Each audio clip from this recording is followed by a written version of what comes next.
of this guy. Wait until you hear his story. Our student of the month, Douglas Ragusa.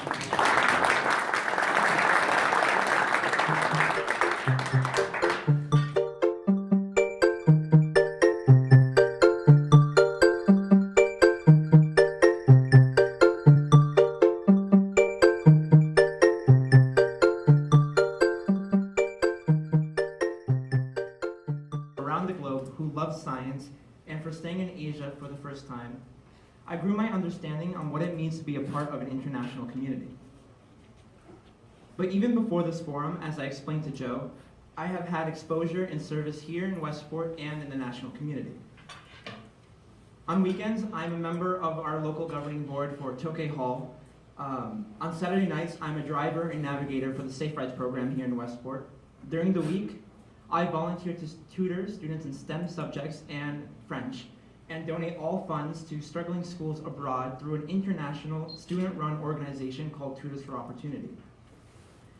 I'm the president and founder of the Staples Nerdfighters Club, which is a humanitarian organization that chooses different charities each year to donate funds and raise awareness. And I am also the co-founder and co-president of the Staples Astronomy Club. I am also a member of Rho Kappa Social Studies Honor Society, National Honor Society, Hispanic National Honor Society, and French National Honor Society, with which I must complete service projects by the end of this year. But this morning, I wanted to describe my involvement in the gay community here in Westport. So before I start talking about my service, I wanted to do a thought experiment with everyone. I want everyone to choose the three most important things in your life. So this may be religion, church, this might be family members, so siblings, your loved ones, your pets. This might be education or hobbies, like my hobby is to run, excuse me. I love to run, and I don't know what I would do without it. So think of the three most important things in your life, the three most important things that you couldn't live without. Now once you have those three things listed in your mind, I want you to remove the third one.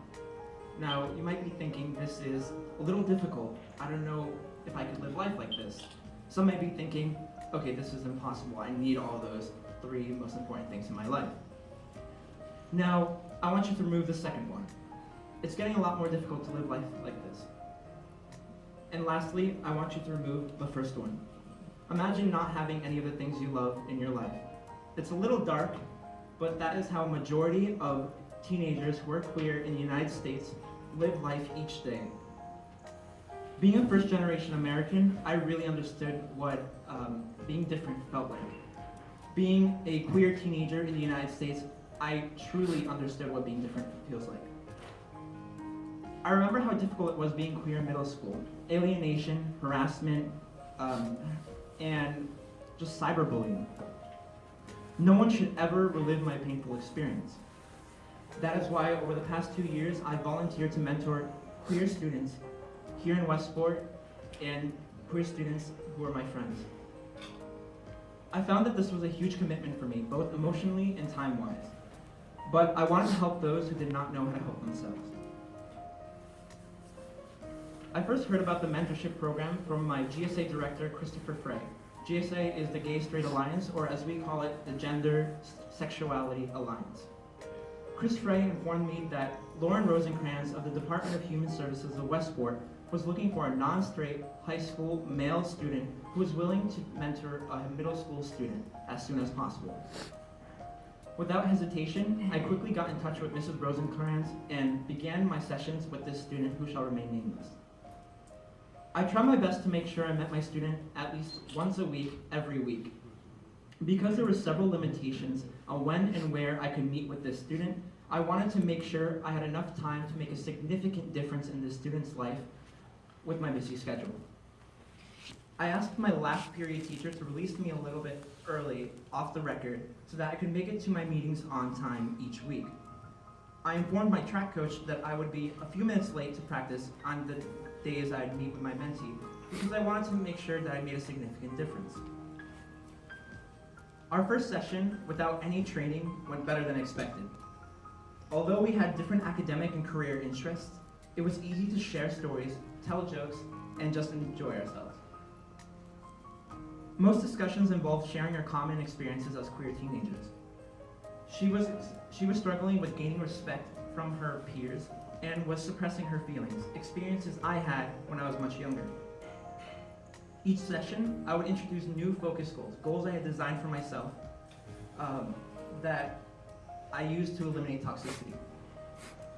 Instead of picking fights with students who were bullying them, I made sure that she adopted nonviolent and just nicer ways to deal with bullying.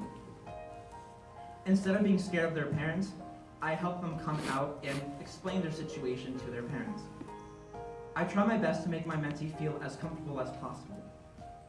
It is important that each one of us has someone with whom we can speak openly and feel safe. By the end of the year, we became great friends. I felt happier just by helping them. It was fulfilling in a big way. Before getting involved in this project, I never really understood that just speaking to someone can make such a big impact in their lives. You can really tell when you're making a huge impact in this student or your mentee's lives when you see your mentee come into each session smiling and happy to see you once again. Here in Westport, a town usually viewed as progressive and LGBTQ friendly, there's still a high demand for queer teen mentors. I wish that people were more aware of this and would offer a helping hand. In the future, I will continue to mentor those who just need a friend to speak with. I look forward to what college has to offer. Thank you.